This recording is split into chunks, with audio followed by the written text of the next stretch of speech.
Everything started with a series of events that seemed like pure luck. I am Veronica Coleman, 35 years old, and I have a PhD in botany with a specialty in mycology. I've always prided myself on being methodical, precise, and above all, independent. Right now, I'm executing the most critical project of my career. Research on plastic-degrading fungi, a nearly $1.5 million grant from the USDA that could revolutionize environmental cleanup. The project required me to register my operation under an LLC and fight tooth and nail with the city council to get the proper zoning permits approved. It took 8 months of bureaucratic warfare, but I won. My greatest asset made it all possible: an old farm I inherited from my grandparents, tucked away in a secluded suburban area where neighbors mind their own business and regulations are more flexible. I used a significant portion of the grant money to renovate the original greenhouse into something extraordinary: a biosafety Level 2 laboratory that meets federal standards. From the outside, anyone would think they're looking at a stunning Victorian-style conservatory, all graceful curves and gleaming glass arranged in a classic cruciform design. The beauty is intentional. I wanted my workspace to inspire me every single day. But inside that gorgeous exterior lies serious science. Negative pressure ventilation systems hum quietly, maintaining perfect air circulation. Humidity sensors monitor conditions down to the decimal point. Temperature controls keep everything stable within 0.5 degrees Fahrenheit. And throughout the space, thousands of neurospore samples rest in their dormant stage, waiting for the precise conditions that will wake them up and hopefully change the world. Legally, the land belongs to me, but the contents inside? Every single spore, every piece of equipment, every data point, that's federal property. The USDA doesn't mess around with their investments, and neither do I. Normally, I have an assistant named Amy, who works regular office hours, handling data entry and basic monitoring. She's sharp, reliable, and knows enough about the project to spot problems. But Amy takes weekends off, which means Saturday and Sunday are just me and the automated systems. My family has never understood what I do. My parents, Robert and Linda Coleman, are retired civil servants who spent their careers pushing papers and counting days until pension. My sister Tiffany is 29 and fancies herself some kind of social media influencer, though her follower count suggests otherwise. To them, my work has always been growing ornamental plants or playing in the dirt. They've never bothered to learn the difference between a hobby greenhouse and a federal research facility. 5 months ago, the family dynamics took a turn that should have been a red flag. My mother cornered me during Sunday dinner with what she clearly thought was a brilliant idea.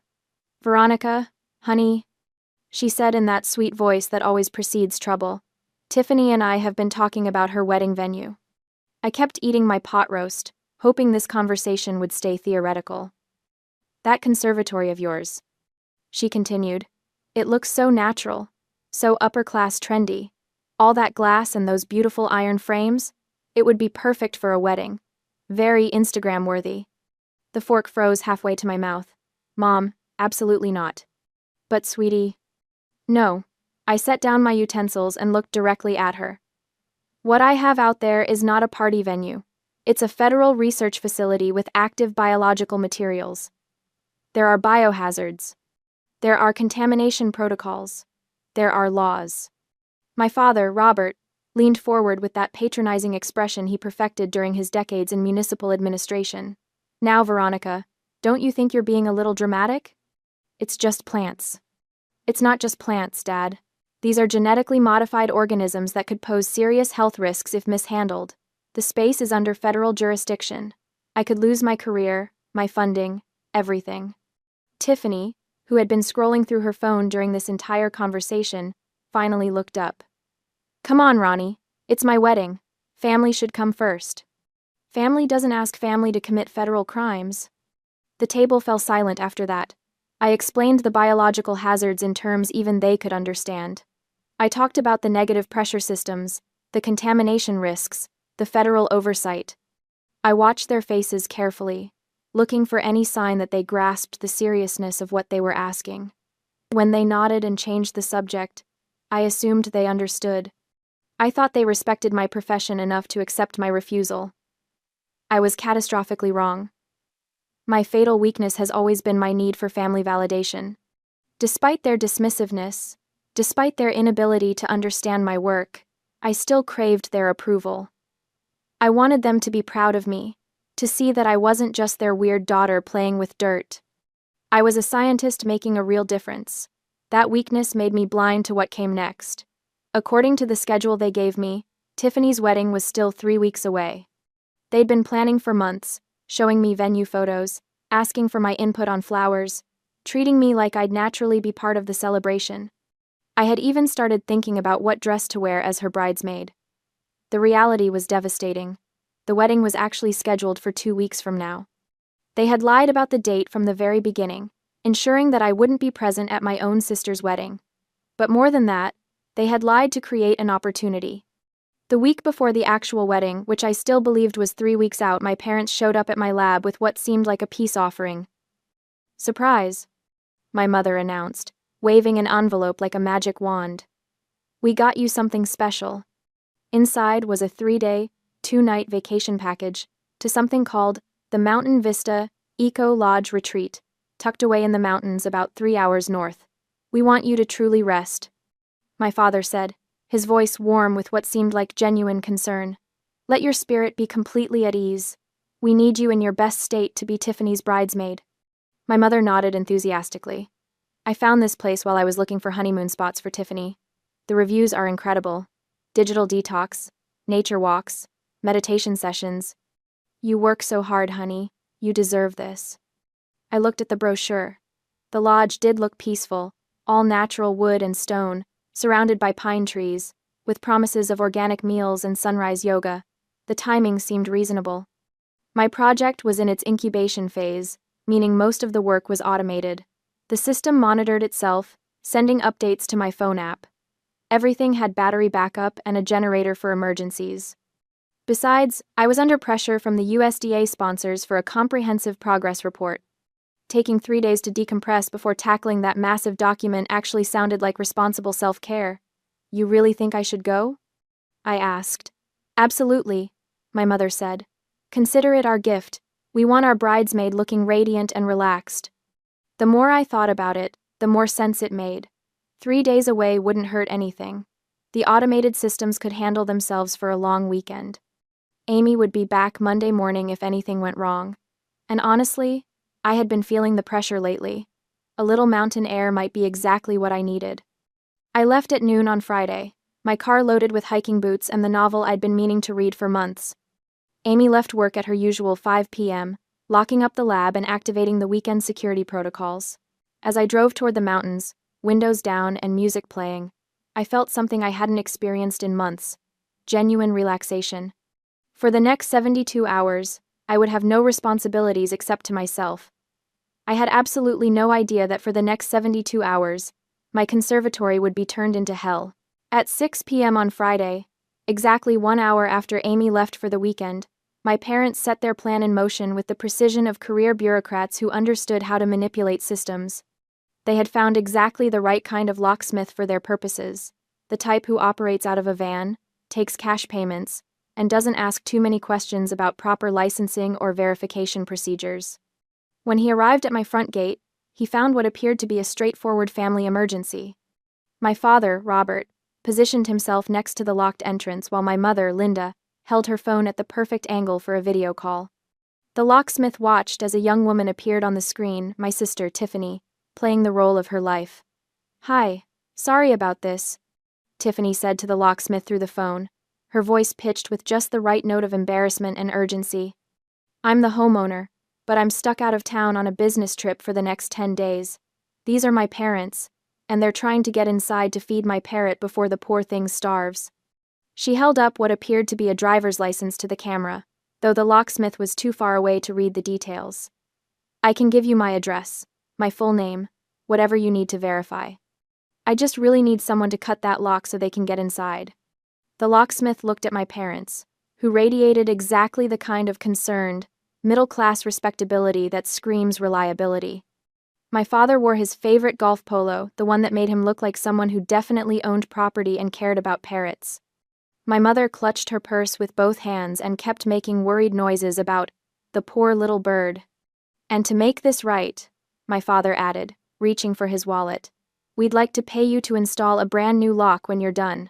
Something better than this old thing. My daughter deserves proper security. The locksmith bought every word. Why wouldn't he? They were offering to pay him twice, once to cut the lock, once to install a replacement. They had the homeowner on video giving explicit permission. They looked exactly like the kind of people who would drive across town to save a pet. Within 20 minutes, my front gate swung open, but the real violation was just beginning. Once inside my property, they walked straight toward the conservatory, and that's when they encountered what should have stopped them cold. Bright yellow warning signs posted at every entrance. Warning: Federal Research Site, Biohazard, Authorized Personnel Only, Protective Equipment Required. Instead of fear, instead of recognition of what those signs meant, I later learned that my mother looked at them and scoffed. "Robert, look at this nonsense," she said, her voice dripping with disdain. "That girl always overdramatizes everything. Take these down for me, will you? They look absolutely hideous. How are we supposed to take proper wedding photos with these eyesores everywhere?" This was the moment that transformed their plan from simple trespassing into something far more serious: the willful sabotage of federal safety warnings. But in their minds, they were just clearing away their dramatic daughter's unnecessary decorations. My father systematically removed every single warning sign and stacked them behind the tool shed where they wouldn't spoil the aesthetic. Then, together, they located the main electrical panel and shut off the security camera system. "There," my mother said, dusting off her hands. "Now we can work in peace." The next call was to Tiffany, and I can only imagine the triumph in her voice when she answered. "We captured the garden house," my father announced. Tiffany immediately contacted her event planning company, the same agency she'd been stringing along for weeks, telling them the venue was almost confirmed and just waiting for final family approval. Within minutes, she had crews scheduled to arrive Saturday morning for setup. Meanwhile, 3 hours north in the mountains, I was settling into my eco-lodge experience with absolutely no awareness of the disaster unfolding at home. The lodge was everything the brochure promised: rustic but comfortable, with a dining room that served organic everything and a schedule of activities designed to disconnect guests from their usual stress. I attended the evening meditation session, ate dinner by candlelight, and retired early with genuine contentment. Before bed, I decided to check my work systems one last time. Using the lodge's Wi-Fi, I opened the monitoring app on my phone. The camera system showed signal loss, but that wasn't unusual. The wireless cameras sometimes had connection issues, especially during weather changes. More importantly, all the biological indicators looked perfect. Temperature, stable; humidity, optimal; range, air pressure, normal; CO, 2 levels, well within parameters. I reassured myself. Must just be a camera system glitch. Everything else is running perfectly. I went to sleep with complete peace of mind, believing my conservatory was secure and operating exactly as designed. I had no way of knowing that those normal readings were about to be shattered by human interference. Saturday morning brought the invasion in earnest. The event crew arrived at 8 a.m. sharp, 3 trucks, full of professionals who specialized in transforming spaces into wedding venues. When they first saw my conservatory, they were genuinely impressed. "This is incredible," the lead coordinator told my parents. "Victorian architecture, all this natural light, those gorgeous iron frames.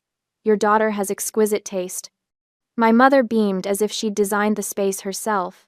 We knew it would be perfect for our Tiffany's special day.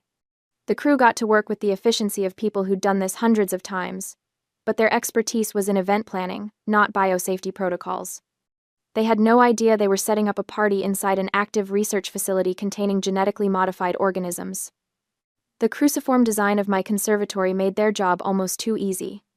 The intersection of the cross, which I had specifically designed as the main ventilation area, where air circulation was strongest, became the obvious choice for the central stage. They installed the DJ booth and dance floor right where the negative pressure systems worked hardest to maintain safe air quality. My high-powered photosynthesis lamps, designed to provide specific light wavelengths for fungal cultivation, were repurposed as fantastic stage lighting, according to my mother's enthusiastic direction. The south wing, where I stored tools and prepared soil samples, was transformed into an elaborate buffet and bar area. Tables appeared, linens were draped, and bartenders began setting up stations for what would obviously be serious drinking. The north wing, where I grew dense climbing vines as part of my research into plant-fungal symbiosis, became the altar. The event crew attached fake white flowers to my living specimens, creating what they clearly thought was a romantic natural setting for the ring exchange ceremony. By 10 a.m. Sunday morning, the transformation was complete. My scientific sanctuary had become a wedding venue that would have graced the cover of any bridal magazine. Tiffany had arranged for 10 different camera angles to live stream the entire event. This wasn't just about celebrating her marriage, it was about monetizing it. She expected to earn serious advertising revenue from what she promoted as the most unique wedding venue you've ever seen. Everything looked absolutely perfect. None of them had any idea that they had just created the perfect conditions for biological disaster. At 11 a.m. Sunday morning, Tiffany's wedding officially began. The guest list read like a who's who of our district's elite: law partners who handled million-dollar cases, investors with portfolios that could fund small cities, and most importantly, the groom's CEO, a man whose approval could make or break careers. 150 people filled my conservatory, not counting the service staff, event managers, and photography crews. These weren't just any guests. These were exactly the kind of high-profile individuals whose presence could launch Tiffany's influencer career into the stratosphere. Her live stream was already performing beyond her wildest dreams. Over 300,000 concurrent viewers had tuned in to watch what she'd been promoting all week as the wedding of the century in the most exclusive secret venue. The irony was devastating. The more successful the event appeared, the more catastrophic the consequences would be. Beneath the glamorous facade, disaster was already beginning. The fungi I was researching weren't inherently dangerous under normal circumstances. They were specifically chosen for their plastic-degrading properties, their stability, and their generally benign nature. But my monitoring systems had been carefully calibrated to detect one critical danger. Under anaerobic conditions, or when CO2 concentrations exceeded specific thresholds, these organisms produced a mild hallucinogen as part of their natural stress response. It was a defense mechanism millions of years in the making. When the fungi felt threatened, they released chemical compounds designed to disorient potential threats until conditions improved. The wedding guests had created the perfect storm. When the DJ started playing music with heavy bass lines, the sound waves reverberated through the glass structure. When 150 people began breathing together in the sealed environment, CO2 levels started climbing rapidly. When they transformed my carefully ventilated space into a dance floor, they inadvertently disabled the air filtration system by blocking crucial vents with their staging. The result was a sealed room where fungal spores became trapped and concentrated, while carbon dioxide built to dangerous levels. The organisms I'd spent months cultivating suddenly found themselves in exactly the conditions that triggered their most primitive survival instincts. The spore burst began invisibly, silently, with the lethal efficiency of millions of years of evolution. Stage 1 was euphoria. Initially, the guests felt what they interpreted as wedding joy amplified. The music seemed richer, more intense. Colors appeared more vibrant. Everyone's mood elevated beyond normal celebration levels. Tiffany, radiant in her Vera Wang dress, danced with abandon in front of the main livestream camera. Her cheeks flushed with what viewers assumed was bridal bliss as she shouted into the lens. "This is going to be the most special wedding you've ever seen. The atmosphere in here is absolutely amazing." The online audience responded with thousands of heart emojis and congratulatory messages. Comments poured in praising the venue, the dress, the obvious happiness of everyone involved. For 30 beautiful, terrifying minutes, it looked like Tiffany had achieved everything she'd ever dreamed of. Then, stage 2 hit: irritation. The transition was as swift as it was horrifying. Joy curdled into something else entirely, as every guest began experiencing the sensation of thousands of ants crawling under their skin. The itching started subtly. A scratch here, a rub there, but escalated with frightening speed. Guests in designer suits and elegant gowns began clawing at their arms, their necks, their faces. Hairstyles that had taken hours to perfect became disheveled as people frantically scratched their scalps. Makeup streaked and smeared as the need to scratch overwhelmed all social niceties. The live stream audience watched in growing confusion as the celebration transformed into something that looked increasingly disturbing. Comments shifted from congratulations to concerned questions. Is everyone okay? Why is the bride scratching like that? Something seems wrong. Decided. But the worst was yet to come. Stage 3 brought mass hallucination and complete chaos. When the spore concentration peaked, reality dissolved for every person inside my conservatory. The mild hallucinogen became a full-scale psychedelic nightmare, customized by each person's deepest fears and anxieties. At the VIP area, the groom's CEO, a man known for his composure and authority, was lying flat on his back in the grass, making swimming motions with his arms.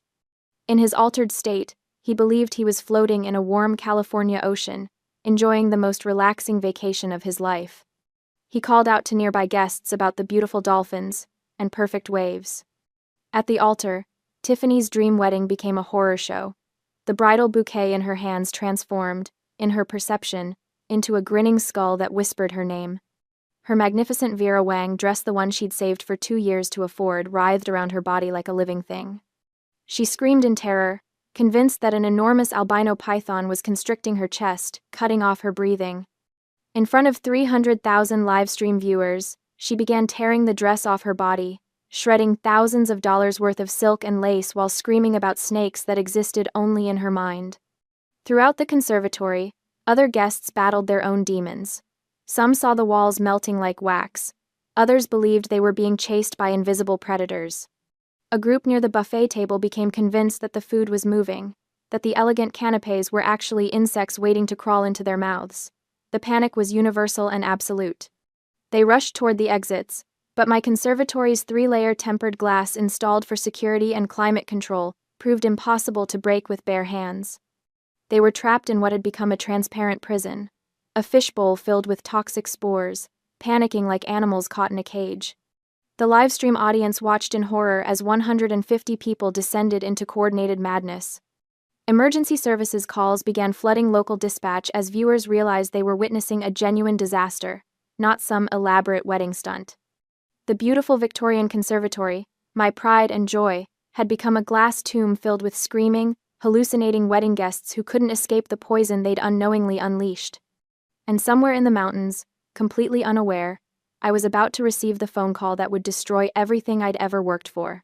At exactly 12 p.m., just as the chaos inside my conservatory reached its horrifying peak, I finished my final activity at the Mountain Vista Eco Lodge and began my descent down the winding mountain road. For 3 days, I'd been living in blissful ignorance, hiking nature trails, practicing meditation, and reading my novel by the fireplace. The digital detox had worked exactly as advertised.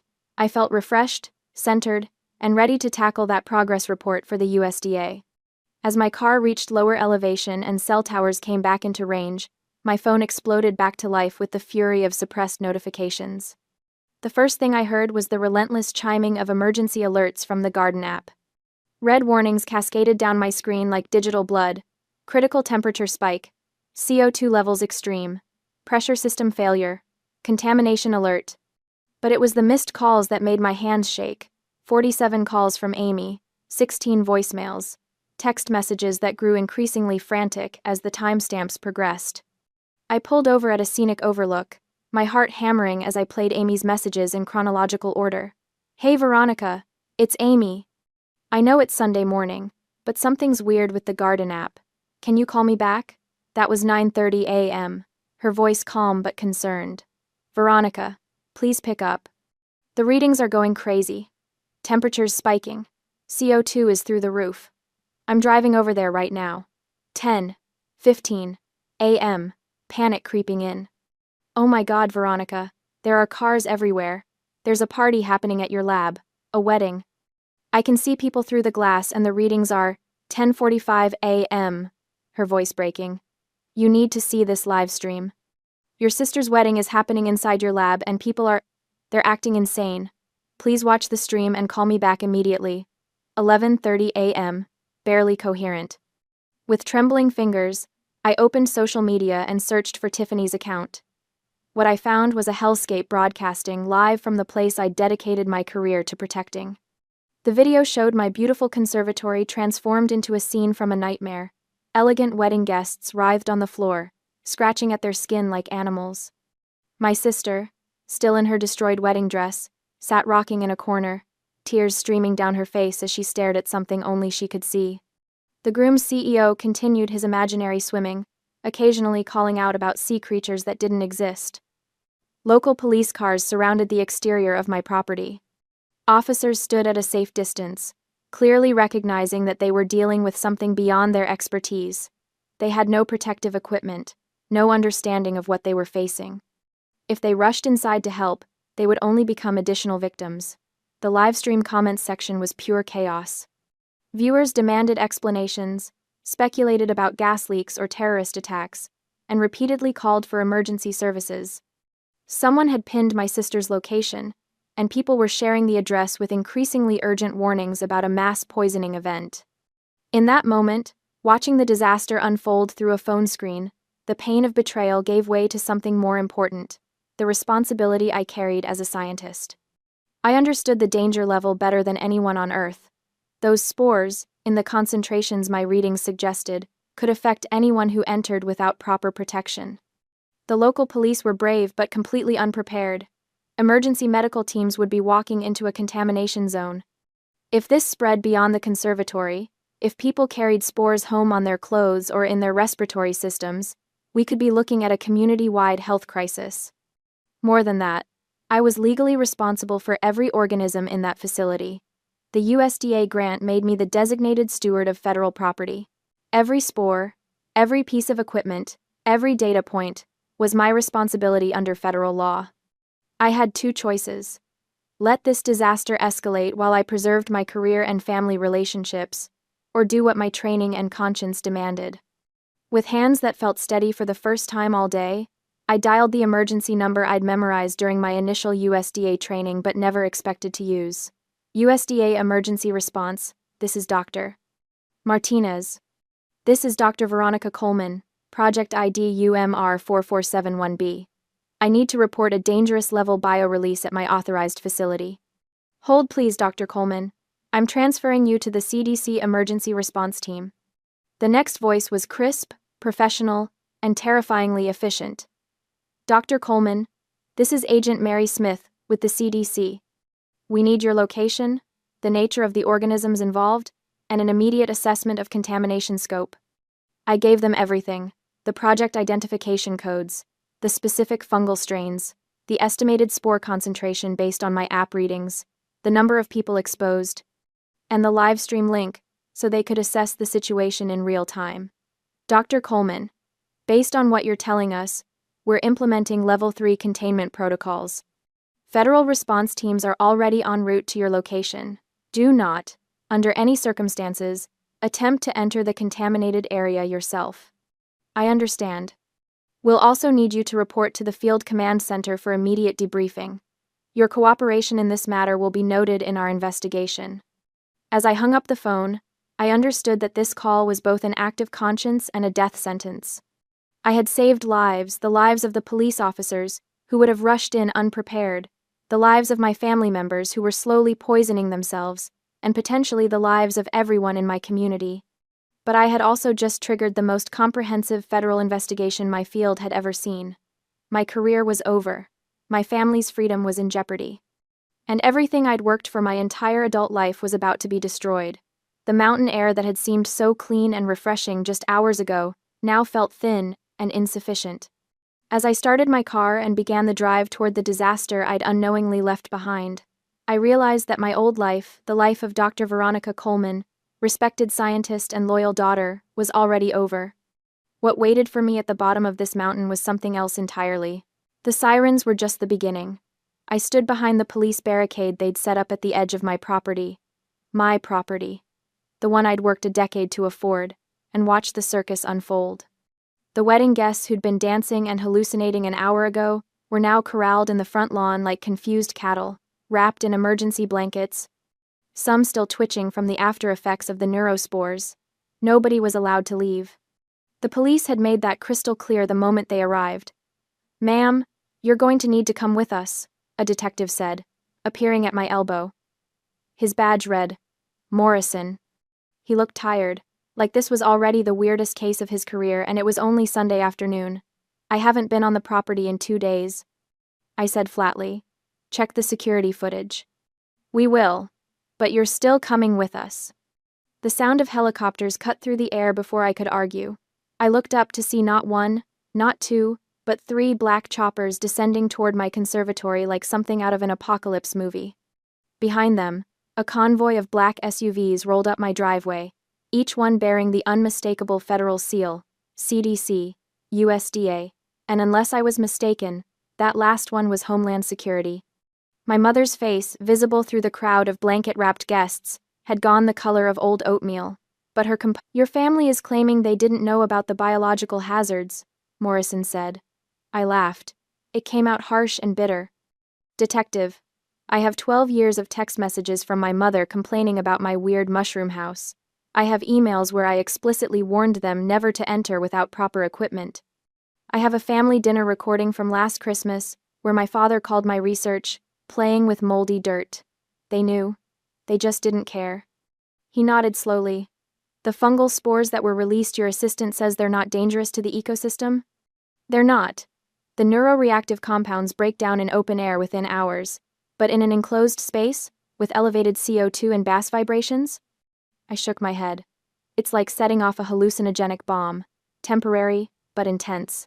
The guests will be fine in a day or two. Physically at least. The emotional damage? I thought about the live stream. About the CEO of a Fortune 500 company crawling on the grass pretending to swim. About my sister ripping her Vera Wang dress to shreds while screaming about invisible spiders. About 146 people, relatives, business executives, socialites, reduced to viral memes, watched by 300,000 people. That, I said, is going to last a lot longer. They released me just after midnight. No charges. My mother, father, and Tiffany weren't so lucky. The federal government came down on them like the wrath of every regulation they'd ignored. I wasn't there for the official proceedings, but Amy sent me the court documents as they became public record. United States Department of Agriculture versus Coleman Family Estate. Count 1. Destruction of federal research property. The warning signs they'd removed, each one was federal property. Each one bore a government seal. Removing them wasn't just trespassing. It was tampering with a federal research site. Count 2. Causing risk of biological release. Even though the spores weren't dangerous to the environment, the potential for contamination triggered a mandatory federal response. Ignorance, the judge ruled, was not an excuse when the warnings had been clearly posted. The restitution demands arrived first. Grant restitution, $1,500,000.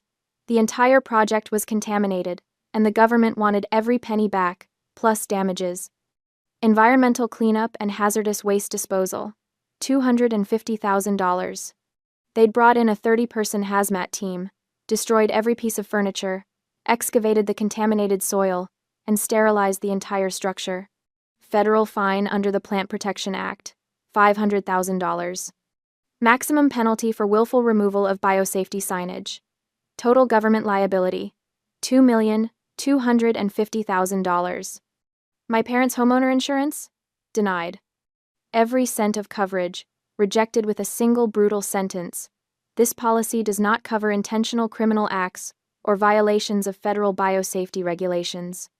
My father actually called me after he got that letter. I let it go to voicemail. I deleted it without listening. Then came the guests. 150 people, united in their fury and humiliation. They hired a law firm that specialized in class action suits, and that firm smelled blood in the water. The lawsuit landed like a guillotine. Medical costs. Every single guest had been rushed to the ER. Ambulances, emergency antidotes, toxicology screenings, psychiatric evaluations for the hallucinations. The bills averaged $2,500 per person, 146 guests, times $2,000. $500 equals $365,000. Personal property damage.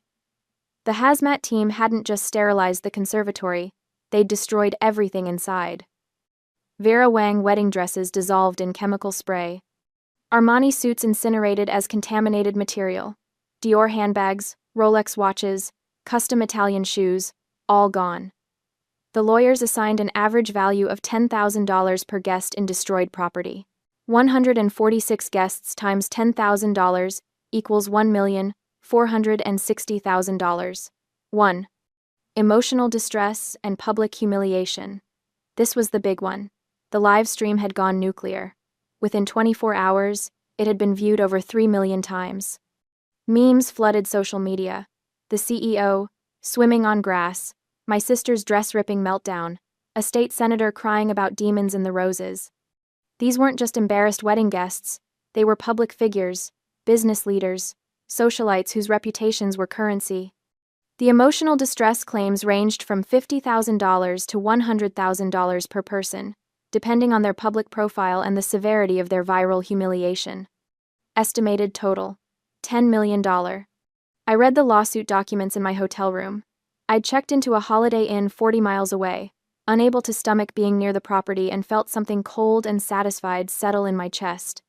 They'd wanted a lavish wedding. They'd gotten a national scandal.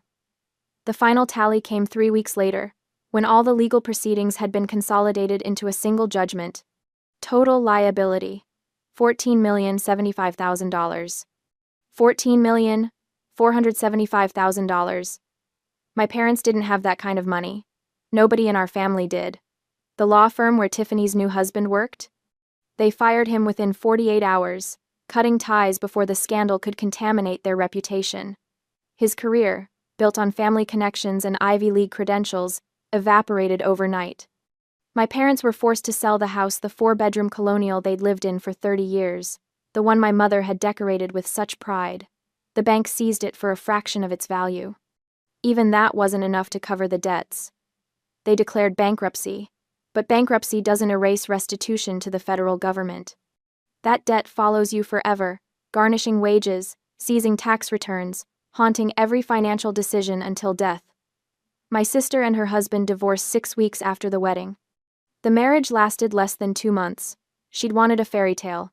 She got a financial nightmare and a humiliation that would follow her for life.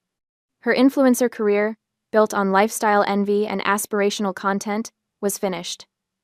Nobody wanted to follow someone whose wedding was synonymous with public disaster. I should have felt triumphant. I should have felt vindicated. Instead, I felt hollow. The bank officer was efficient and impersonal as he pressed the bright orange foreclosure seal onto the front door of my parents' house. It made a satisfying thunk as the adhesive caught, officially marking the end of 30 years of Coleman family history. I stood at the curb, engine running, watching through my car windshield. I hadn't planned to come. I'd told myself I was done, that I'd moved on, that watching their house being seized was beneath me. But some curiosity had pulled me here, or maybe it was the need for closure. One last look at the place where I'd grown up, feeling like a disappointing footnote in someone else's story. My mother had planted roses along the front walkway. They were blooming now, pink and white, oblivious to the drama unfolding around them. She'd always cared more about appearances than substance. The roses looked beautiful. The family inside had been rotten. The bank officer climbed into his sedan and drove away. The house stood empty now, windows dark, the cheerful yellow paint job my mother had insisted on last summer now looking garish and false. Like everything else about the Coleman family image, pretty on the surface, hollow underneath. My phone buzzed. Another message from Amy. The university confirmed your start date. August 15th. Congrats, Professor Coleman. Professor, not principal investigator, not lead researcher on a $1.5 million federal grant. Just professor. A lecturer position at a state university 3 states away, teaching undergraduate botany to students who probably thought fungi were just the fuzzy things in their dorm room fridges. I'd lost everything, really. The conservatory, my dream, my passion project, the culmination of a decade of work, was sealed by federal order. My professional reputation had taken a hit too. Not officially, the investigation had cleared me of wrongdoing, but whispers followed me anyway. That's the researcher whose family destroyed the federal grant project. She didn't secure her facility properly. Family drama contaminated millions in research. It didn't matter that I'd been the victim. In academia, scandal is scandal. I'd been soft. That was my crime. I'd known my family was selfish, manipulative, appearance-obsessed. I'd known they resented my success, that they saw my work as weird and my achievements as somehow embarrassing compared to Tiffany's Instagram perfect life. But I'd never suspected they'd do this. I'd never imagined they'd break into a federal research facility, remove biohazard warnings, and host a wedding reception in a BSL-2 lab just to avoid paying venue rental fees. That failure of imagination had cost me everything. My phone buzzed again. This time it was a news alert. Viral wedding disaster results in record lawsuit settlement. I didn't click on it. I'd lived it. I didn't need to read about it. My family had lost everything because of greed. Because they'd valued appearances over integrity, convenience over responsibility, social status over basic human decency. They'd looked at my life's work and seen nothing but a free venue and an inconvenient obstacle to their perfect wedding fantasy. I'd lost the grant. I'd lost the conservatory. I'd lost years of research and a career trajectory that had once seemed so promising. But they'd lost more. They'd lost their home, their savings, their reputations, and their futures. They'd be paying off debt until they died. Tiffany's marriage had lasted shorter than most people's honeymoons. My father would never retire now. He'd be working until his body gave out, every paycheck garnished to pay restitution to the government and compensation to the guests he'd poisoned with ignorance and arrogance. My mother's perfect family image, the one she'd curated so carefully for decades, had been incinerated in the flames of a wedding reception gone catastrophically wrong. The highway stretched out before me, heading west toward my new life. The sun was setting, painting the sky in shades of orange and purple that would have been beautiful if I'd had the energy to appreciate them. I'd packed everything I owned into this car, and a small moving truck that was already on its way to my new apartment. I had no furniture. It had all been in the conservatory, destroyed by the hazmat team. I had my clothes, my books, my diplomas, and my laptop. Everything else was gone. Starting over meant starting with nothing. But nothing was better than being tied to people who would destroy everything you built just to save themselves a venue rental fee. I merged onto the interstate and accelerated, leaving behind the town where I'd grown up, the family who'd betrayed me, and the dream project that had consumed a decade of my life. Somewhere ahead was Prairie State University, a fresh start, and the possibility, however small, that I might rebuild something worth keeping. I'd lost the grant. But my family had lost everything because of greed.